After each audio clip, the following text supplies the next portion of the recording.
Owning a boat comes with a number of perks, like being able to fling your favorite fishing rod around. And here's another perk. Geico's boat insurance covers your boat and your belongings. And with specialist support from agents that are as passionate about boating as you are, there's so much value that you'll want to high-five someone. But not while you're holding your fishing rod. That's a prized possession. So hold on tight with both hands and keep it covered through boat insurance. Get more with Geico. Hey everybody, it's Sam here. Between my travel last week and Dan's family schedule, unfortunately we didn't get a chance to put together a new episode, but we will have one in just a couple of days. In the meantime, as part of my day job as an analyst with Navigant Research, I do a lot of speaking at conferences. And today I had a chance to deliver a keynote on the ADAS and autonomous landscape at the TU ADAS and Autonomous Conference in Detroit, Michigan. In case you're not familiar with the term, ADAS is Advanced Driver Assist Systems. So that's things like lane keeping systems, adaptive cruise control, and so on. So I recorded the presentation, and I'm putting it on the feed right now to tide you over for a couple of days until we get a chance to put together a whole new episode. Talk to you soon. Bye. My name is Sam Abuelsamid. I'm a senior analyst with Navigant Research, based here in the Detroit area, and I cover the mobility space and propulsion systems, so automated and connected vehicles and electrification and other things. And just a quick intro to Navigant. We're the market research arm of Navigant Consulting. We cover four main areas with market research: energy, utilities, building innovations, and transportation, which is where I work. And just to get things kicked off, as I was preparing my presentation last week, I realized that this week actually marks 32 years since I first arrived in Flint, Michigan to start my engineering studies at GMI. And things have changed a little bit since then. My first semester, one of the classes I had to take was a drafting class, actually sitting at a board with a T-square, pencil, eraser. And this was actually something I'd already done in high school, so I got through that class pretty easily. But I'm sure I haven't gone back for a while, so I don't know if they still do these classes. But by the time I graduated from GMI, things were already changing pretty rapidly. And my first job I went into was working on ABS systems. And the first ABS systems were the precursors of the technologies that we're talking about today, with driver assistance and then driver automation systems, or automated driving systems. Bosch and Mercedes-Benz introduced the first electronic ABS systems in 1978 on the S-Class, and then it quickly progressed from there. 5 years ago, Ford made a bit of a splash when they introduced the current generation Fusion by bringing a full suite of advanced driver assistance technologies to a mainstream model. But it was available with adaptive cruise control and lane keeping systems and blind spot monitors. But it was still fairly pricey to get the full suite. You're talking somewhere between $2,500 and $3,000 additional cost on a mainstream family sedan. But now it's rapidly becoming ubiquitous with the 2018 Camry and Toyota Camry and Honda Accord now getting a lot of those technologies as standard equipment on every single one they build. So if you go to a dealer and buy a mid-sized family sedan now, a new one, you're likely to get those technologies included no matter which model you buy. So among the things that we do at Navigant, we look at forecasting how the transportation market is going to evolve.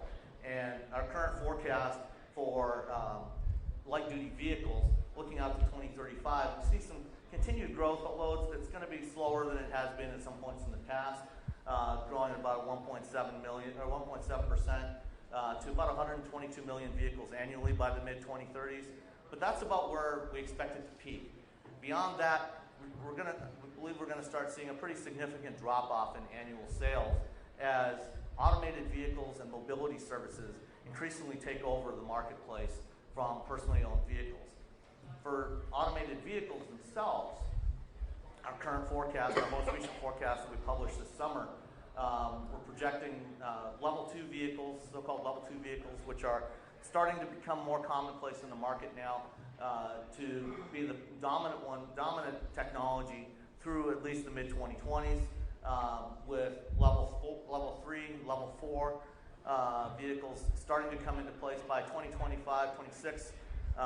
We're expecting by 26 about 9 million level 4 vehicles annually being sold, starting at very low numbers, the 100 to 200,000 range in the early 2020s, but escalating pretty rapidly.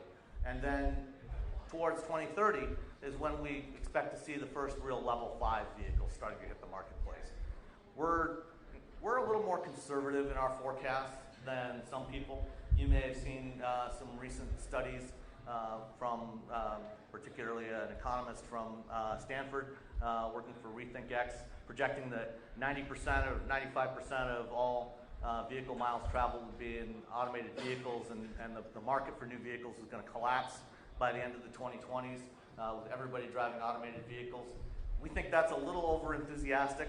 We will get there eventually, but it's probably not going to be by 2030 just because of some of the realities of trying to make safe, robust systems that can actually work on all environmental conditions. So what we have available today is semi-automated vehicles.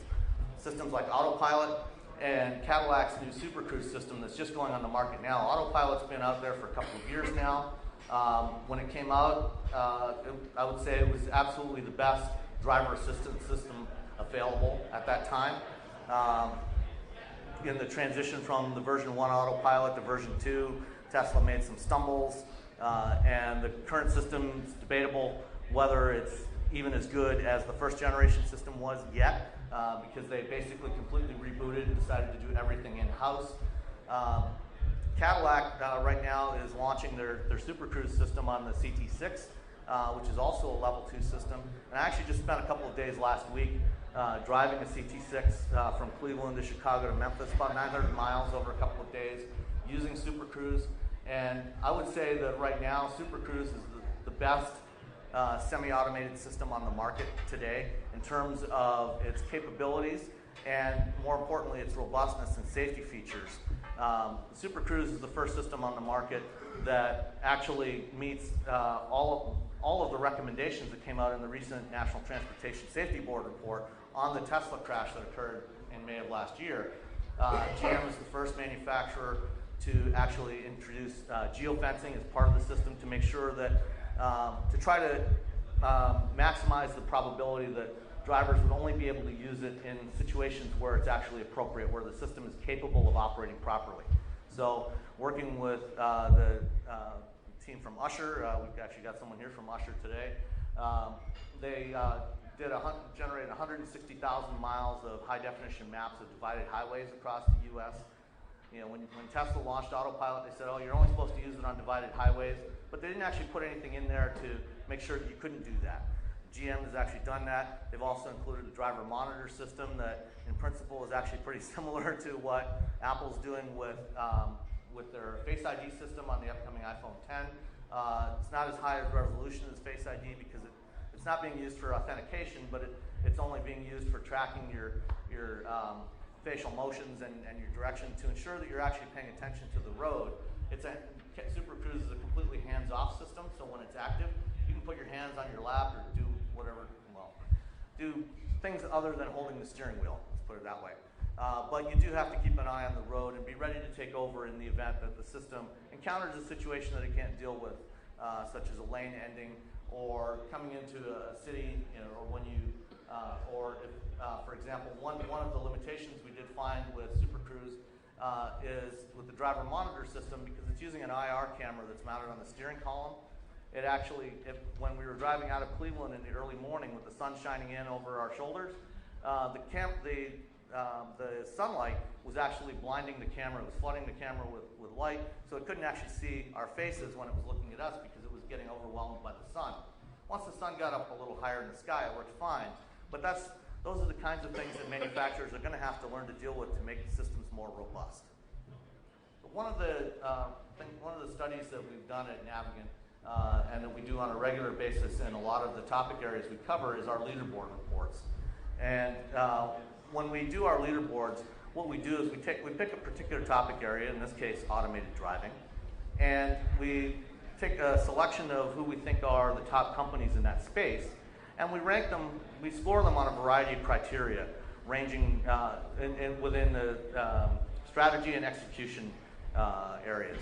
And we try to come up with a robust scoring system that reflects which companies are most likely to be successful, at least based on what we know at that point in time. So it's a snapshot in time, and it's not a guarantee, but based on where things are at the time we do the scoring, it reflects who we think has a chance of success based on all of the pieces that they're doing.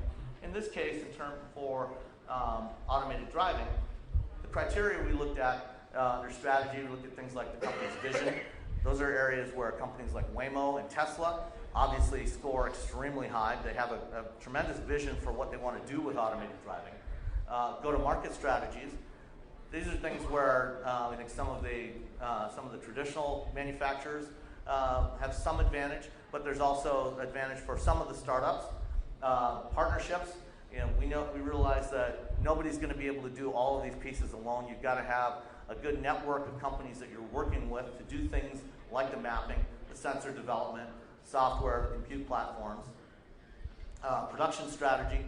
This is an area again where incumbents tend to have some advantage because of the fact that they do have a manufacturing infrastructure in place already. Technology, the core technologies, and again, this is an area where, for example, we think Waymo. We actually scored Waymo the highest overall in their technology because they've developed a lot of the core technologies to make automated driving a reality in-house, really optimized specifically for this task. They started off doing their development with off-the-shelf components like Velodyne LiDAR sensors and radar sensors from other manufacturers. And they went from that and gradually designed their own systems that were truly optimized for the automotive application. And then execution, sales, marketing, and distribution, production capability, product quality, and reliability. That particular category is one where we actually marked down Tesla quite a bit because they have had quite a record of spotty reliability with a lot of their systems. Product portfolio and staying power, financial stability of a company. Is it a company that's likely to be able to stay in business for the next 5, 10, 15 years, or are they in danger of potentially being bankrupt within the next 18 to 24 months? And based on that, we came up with these overall rankings this year with GM and Ford at the top, with Daimler, Renault, Nissan close behind, Waymo, VW, and a lot of the traditional OEMs and some of the big suppliers scoring quite well. Some of the startups, companies like Uber, for example, from what we've seen of them, their technology, their capabilities were perhaps not as robust, not as capable as some of the other systems that were on the marketplace. And so what we saw as some of the drivers for success in this was particularly the focus on developing a lot of the core technologies in-house and having a lot of the IP and the capabilities to develop all these things internal. Because one of the key factors we think with bringing automated driving to market, as we go forward, we believe that most of these vehicles are going to be used for mobility services, in part because the cost of these systems, particularly in the early years, is going to be very high relative to conventional vehicles. And there's also going to be concerns with liability, product liability. The reality is, while the goal ultimately is to get to a place where we have zero crashes and zero fatalities from transportation, the reality is that's not going to happen for a long, long time. Automated driving will probably be much safer than human drivers, but there are going to be issues, whether it's software bugs, hardware issues, and so having that both the financial stability and the awareness of what's in your system in order to make sure that it's working properly and it's reliable is going to be crucial to success. And so this is where we think companies, some of the incumbent manufacturers, as well as even companies like Waymo, which have good financial stability, and they're developing all the technology, so they know every piece that's in there. So when there's a problem, they can fix it. And if there's an issue, if there's a crash that happens, they'll be able to get that addressed and follow up on that much more quickly. The other component that's going to be crucial to the success of all of this, to making automated driving a reality, is development of mobility services. And so, we've got certain mobility services companies that are out there now, like Uber and Lyft and Didi in China and Get, as well as car sharing services like Zipcar and ReachNow. But increasingly, we think that a lot of these services are, again, going to be brought, like the technologies, are going to be brought in-house by the companies that are actually producing and deploying these vehicles. So that's why you see, for example, Waymo, launched their ride-hailing, an autonomous ride-hailing pilot program in the Phoenix area earlier this year, their early rider program. You've got companies like Ford acquiring Chariot and developing other ride-hailing type of platforms internally. You've got GM with Maven. You've got most of the big manufacturers having their own mobility services of various kinds in-house. BMW's ReachNow, Daimler with their efforts, VW with their Moya division. And those are going to be crucial.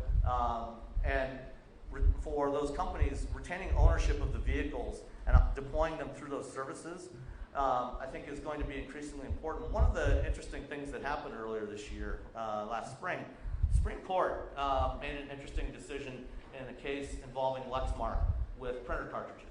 And while that may not seem like it has anything to do with automated driving, I think it actually does. Because essentially what that case did, when they ruled that once a manufacturer sells a product to a consumer, they've exhausted their patent rights and their IP over that product, and they no longer can control what happens to that product. In doing that, they effectively enshrined the right to repair in law, which means that when you buy a vehicle, you can take it and do whatever you want with it. You can modify it, you can put some third-party sensors on there, you can go in and hack the software. The manufacturer may not be responsible for it, they may not be liable for it, may avoid the warranty.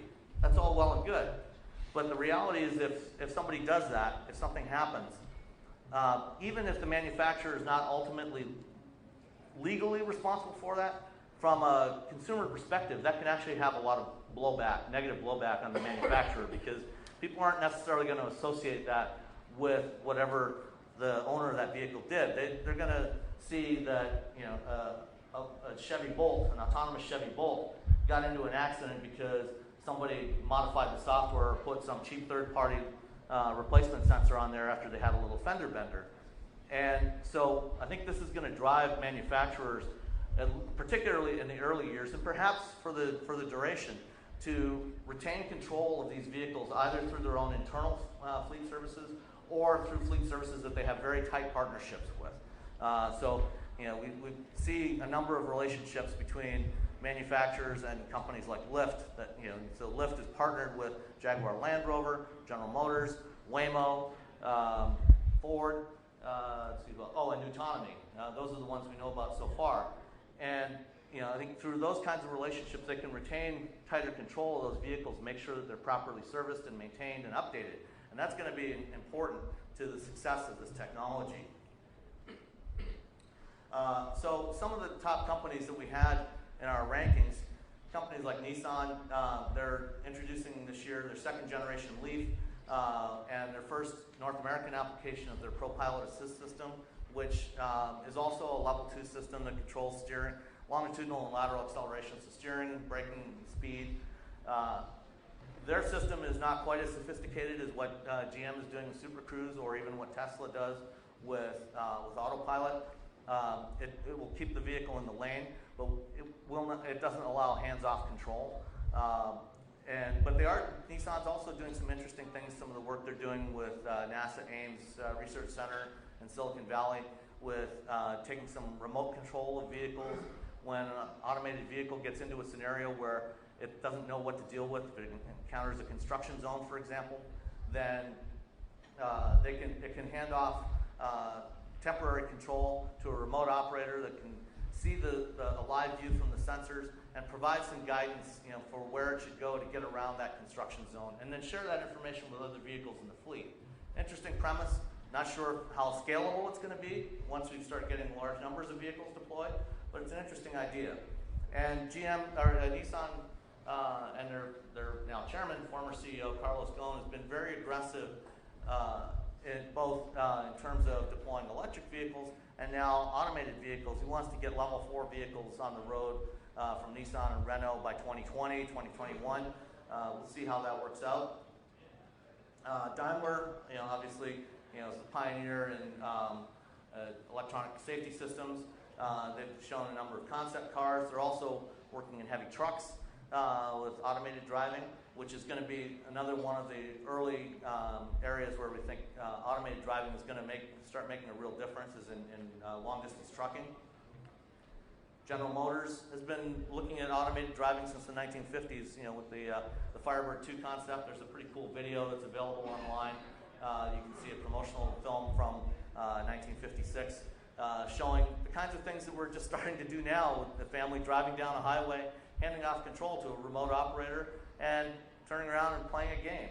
And of course, BOSS, which was the handiwork of a team from Carnegie Mellon University with some help from GM, won the DARPA Urban Challenge. And a lot of the people that worked on the BOSS program, that Chevy Tahoe, that automated Tahoe, went on to other programs. There's quite a diaspora from that program working at a variety of companies that are in this space now. People like Chris Urmson went on to Waymo and then now is heading up Aurora. And Brian Stileski, who is the CEO of Argo AI, which got a big investment from Ford earlier this year.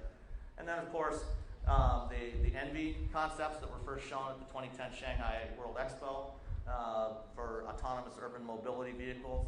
And now the latest generation autonomous Chevy Bolt that they're working with the team at Cruise Automation. And GM's been particularly aggressive with their efforts on the Bolt. In just 14 months, they've gone through 3 generations of automated prototypes. And they have what they now claim to be essentially a system that's ready for mass production. That's debatable, which I'll get to in a little bit more in a minute. But they have at least incorporated some redundancy into the system, which is something that I've neglected to mention talking about Super Cruise. One of the things that GM's done with Super Cruise is building redundancy into the system in terms of their compute platform, the sensors, but also even some hardware redundancy. For example, their steering system.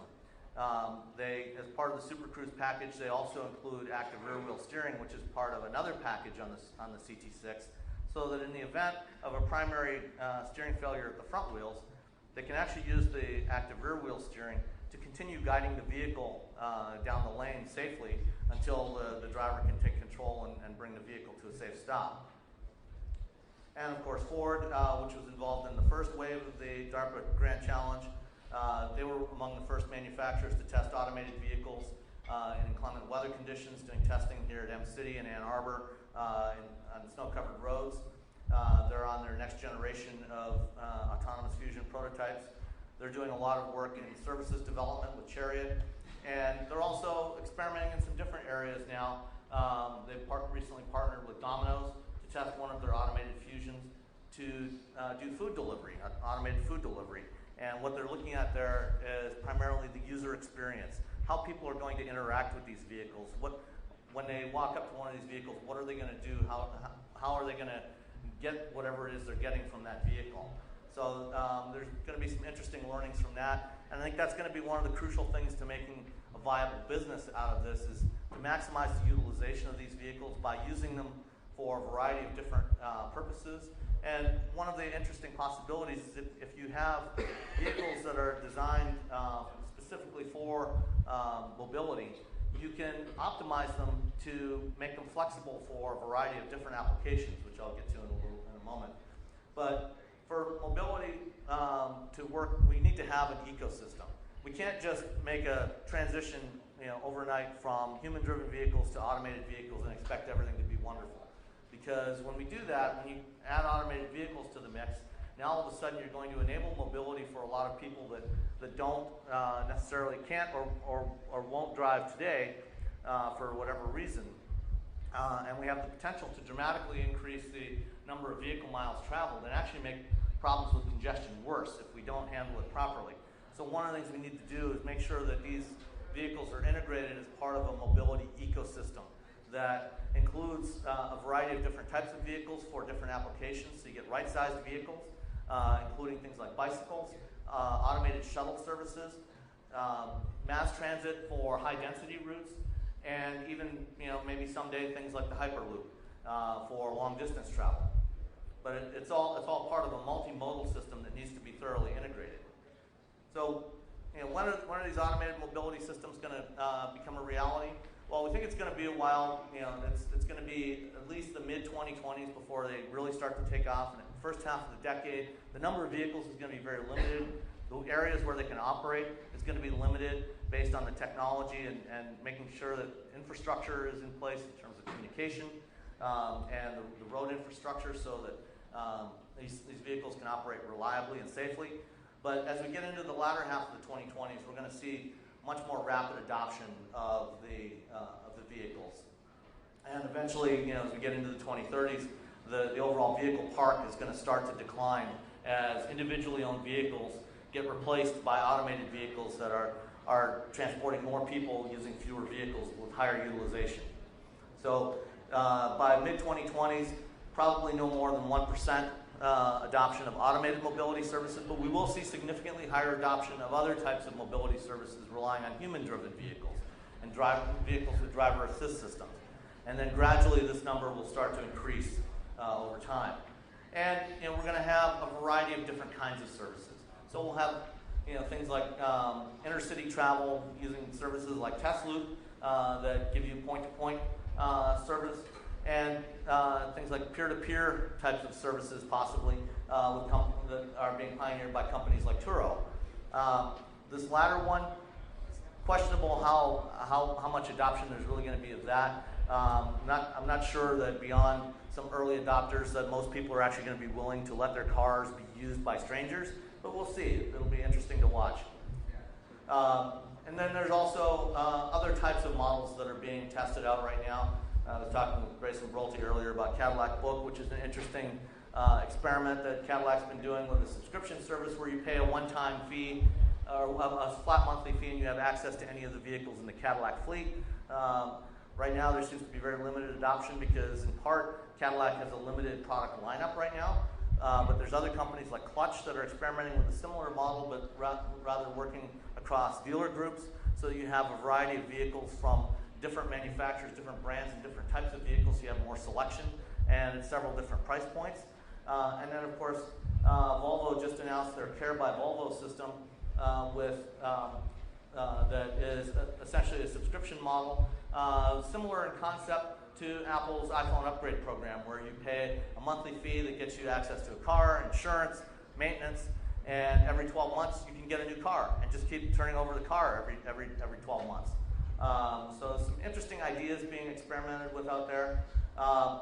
These mobility services are also going to require, even if they're electric vehicles, they still require some basic maintenance. Yes, electric vehicles don't need oil changes, they never need oil changes, but they do need tire rotations, tire replacements, new wiper blades, other parts break, the cars get into little fender benders, and so they do need to be maintained. And so there's some interesting business opportunities outside of the manufacturers and the service providers for OEMs. If they're running a business, a mobility business, they can partner with their existing dealer networks to provide some of these services. We've seen Waymo partner with Avis to maintain their fleet of automated test vehicles because Avis has an infrastructure network for servicing rental vehicles. So there's some interesting possibilities there. We could also see things like, as we get into geofenced mobility services with electric vehicles, battery swap could actually become a viable option in that case, where now you have enough vehicles at scale with homogeneous fleet of homogeneous type of battery, where it could actually make sense to do battery swapping the battery swapping because you want to have these vehicles on the road. You want to minimize the downtime. So you don't want them sitting around too long charging. So swapping could be an interesting possibility, as could fuel cells, because you can get the vehicles in and out fairly quickly, either with a new battery or fill up the hydrogen tank, and you don't actually need very many swap stations or hydrogen stations to service one urban area.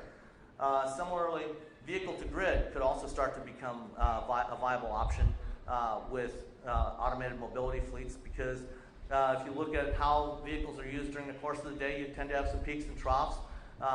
Peaks in the morning and afternoon when people are commuting, and then a little bit of a trough in the middle. So you could park some of those. You could park some of those vehicles, plug them in, and one of the things that's limited adoption of vehicle-to-grid integration so far is that you have a very heterogeneous fleet of vehicles.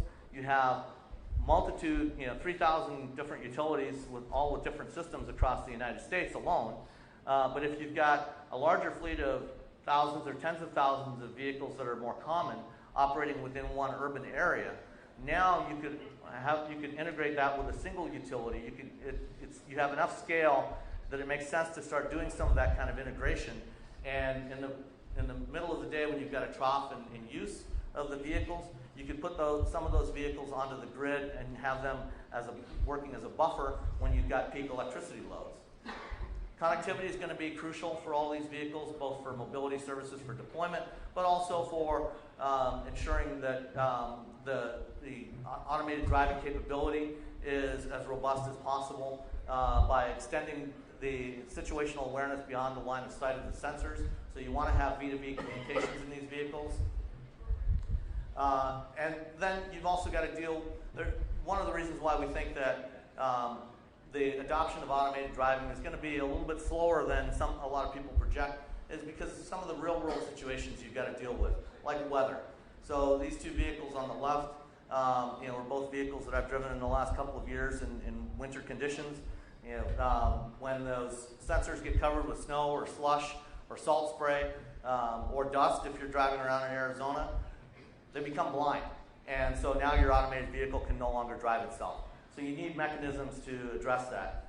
One of the things we've seen is Waymo's little demo here of this washer system to keep their sensor dome clean.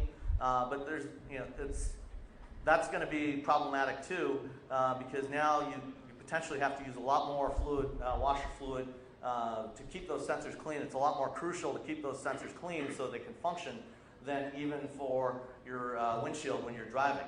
And of course, security is going to be a major issue. We have to address the problem of cybersecurity, both in the vehicle, but also even more importantly at the cloud level. Because if someone manages to penetrate the data centers that control these fleets of vehicles, sends out a command to all these vehicles to turn left now, and you suddenly have 1 million cars turning left simultaneously everywhere, that could create chaos. Or you could have financial attacks, ransomware type attacks.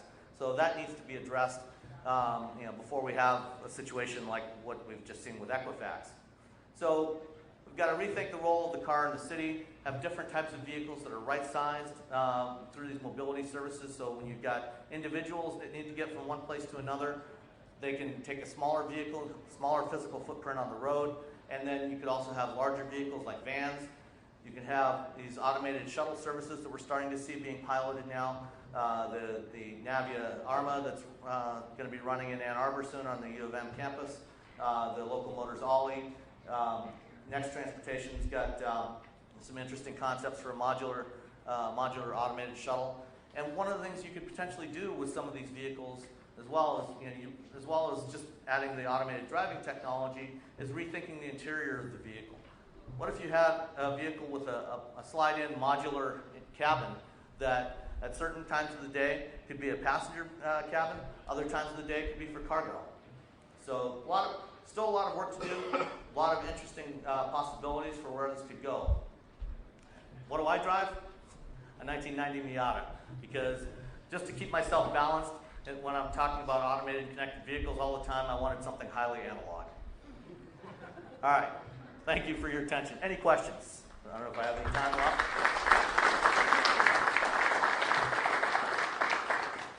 I think we're a bit over time, Sam. If anyone Okay. has any questions, he'll be around. And if anyone wants to ask him back to me, I'll jump through.